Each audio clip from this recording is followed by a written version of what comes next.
അള്ളാഹുവിന്റെ ഖുർആൻ പറഞ്ഞൊരു ആദർശമുണ്ട് നിനക്ക്. ആദരവായ പ്രവാചകൻ നബി മുഹമ്മദ് മുസ്തഫ സല്ലല്ലാഹു അലൈഹി വസല്ലമ ഒരു ദിവസം പെരുന്നാൾ നിസ്കാരം കഴിഞ്ഞ്, ഒരു ദിവസം അല്ലാഹുവിന്റെ റസൂൽ പെരുന്നാൾ നിസ്കാരം കഴിഞ്ഞ് വീട്ടിലേക്ക് പോകുമ്പോ പെണ്ണുങ്ങളുടെ സൈഡിലൂടെ നടന്നുപോയി. ആ സമയത്ത് ഹബീബായ നബി തങ്ങൾ നടത്തിയൊരു പ്രഭാഷണം എന്റെ പ്രിയപ്പെട്ട സഹോദരിമാരോട് പറഞ്ഞു തന്നെ ഈ വിഷയത്തിൽ തൽക്കാലം പരിസമാപ്തി കുറിച്ച് ദുആയിലേക്ക് നടക്കാം. എത്ര വിശാലമായ സദസ്സാണിത്. അവസാനത്തെ സലാത്ത് എത്ര ഭക്തിനിർഭരമാകുന്ന സദസ്സാണിത്. സ്ത്രീകളുടെ ഒരു സമൂഹത്തെ കണ്ടപ്പോ അല്ലാഹുവിന്റെ റസൂലുടെ പ്രസംഗം നടത്തിയ മഅ്ശറൻ നിസാ, ഓ സ്ത്രീകളുടെ സമൂഹമേ, ഇന്നി ഉരീതുകുന്ന അക്സറ മിൻ അഹ്ലിന്നാർ, ഞാൻ നരകത്തിൽ ഏറ്റവും കൂടുതൽ കണ്ടത് നിങ്ങളെയാണ് പെണ്ണുങ്ങളെ. അല്ലാഹുവിന്റെ റസൂലിന്റെ പറച്ചിലാണ് സ്ത്രീകളെ, നാളെ നരകം മുഴുവനും നിങ്ങളെ കൊണ്ട് നിറച്ചിരിക്കുകയാ. ഇന്നി ഉരീതുകുന്ന അക്സറ മിൻ അഹ്ലിന്നാർ, നാളെ നരകം മുഴുവനും നിങ്ങളെ കൊണ്ട് നിറഞ്ഞിരിക്കുകയാ. ഇത് കേട്ട സഹാബിയത്തുകളുടെ വനിതകളായ ബദറിന്റെയും ഉഹദിന്റെയും ഖന്ദഖിന്റെയും ഖൈബറിന്റെയും രണാങ്കണങ്ങള് പോരടിച്ച പാവപ്പെട്ട സഹാബത്തിന്റെ സഹാബിയത്തുകളായ വനിതകൾക്ക് പേടിയായി. ഇരട്ട വിഷയം അതുകൊണ്ട് വസ്ത്രധാരണത്തിൽ ആധുനിക സ്ത്രീ ആദർശം പറഞ്ഞു, ഇനി അപജയവും പറഞ്ഞു.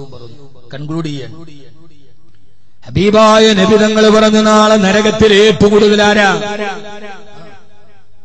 ഏറ്റവും കൂടുതൽ ആരാ? സ്ത്രീകൾ. എന്റെ നാടിന്റെ തൊട്ട്, നാടൊന്നുമല്ല, വേറൊരു നാട്ടില്, എന്റെ നാട് ഒരു ചെറിയ നിസ്കാരപ്പള്ളി വെച്ചു. അതിന്റെ തൊട്ടുമുമ്പിൽ വോളിബോൾ കോർട്ടുണ്ട്. അപ്പൊ കുട്ടികളെ നിസ്കരിക്കാൻ വിളിക്കാൻ വേണ്ടി മഹലിലെ ഖത്തീബൊക്കെ കൂടി വോളിബോൾ കളിക്കണം. കുട്ടികളുടെ അടുത്തോട്ട് മക്കളെ നിസ്കരിക്കണം, എന്നാലേ സ്വർഗം കിട്ടും, എന്നാലേ സ്വർഗത്തിൽ നമുക്ക് പോകാൻ പറ്റും. അപ്പൊ ആ കുട്ടികൾ നമ്മളോട് പറഞ്ഞു, ഉസ്താദെ നമുക്ക് സ്വർഗത്തിൽ പോകണ്ട, നരകത്തിൽ പോയാൽ മതി. കുട്ടികളെന്താ അങ്ങനെ പറഞ്ഞു?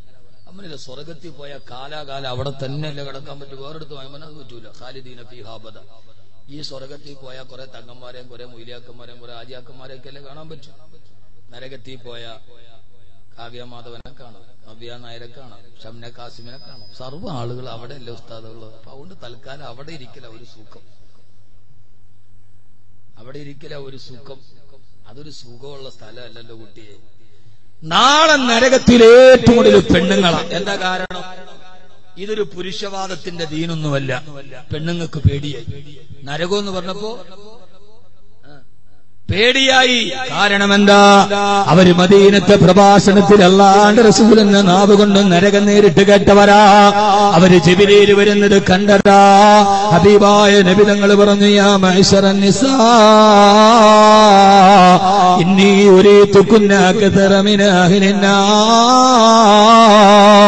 നാളെ നരകം മുഴുവനും നിങ്ങളെ കൊണ്ട് നിറഞ്ഞിരിക്കുകയാ. പേടിച്ചുപോയി സഹാബികളായ വനിതകൾ പെങ്ങളെ. നരകമെന്ന് കേൾക്കുമ്പോൾ പേടിയുണ്ടാവണം, സ്വർഗം കേൾക്കുമ്പോ ആശയുണ്ടാവണം, നാളെ സ്വർഗത്തിലേക്ക് പോകാനുള്ള മോഹമുണ്ടാവണം. നാളെ ഈ അരാധകത്വത്തിന്റെയും അപ്രമാദിത്വത്തിന്റെയും അസുരതയുടെയും അശ്ലീലതയുടെയും അനാവശ്യത്തിന്റെയും അസുരഭാവം കെട്ടിയ പെൺകുട്ടികളുടെ പുറകിലൂടെ നടന്നു നീങ്ങി കോൺക്രീറ്റ് സൗധങ്ങളിൽ നിന്ന് രാജകീയ നൗകയിലേറി പന്തനക്ഷത്ര ഹോട്ടലുകളുടെ പിന്നാമ്പുറങ്ങളിൽ സുഖം തേടിയലയുണ്ട്. ആധുനിക ഫെമിനിസത്തിന്റെ പെണ്ണുങ്ങളുടെ പുറകെ പോവണ്ട.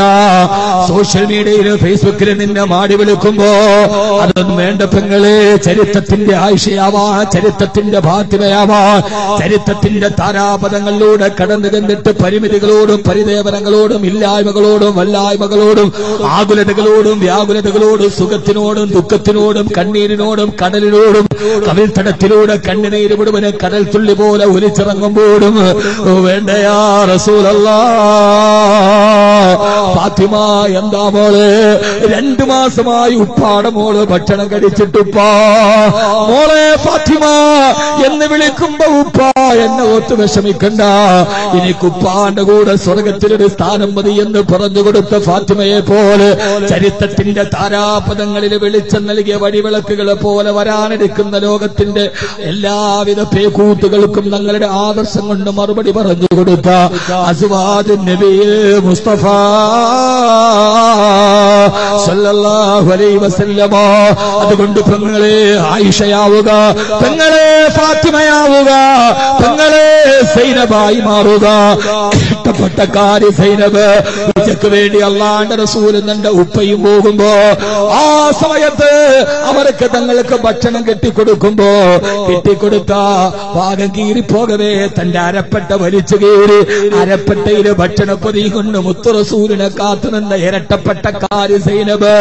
പെങ്ങളെ നിനക്കൊരിരട്ട പേര് കിട്ടണം.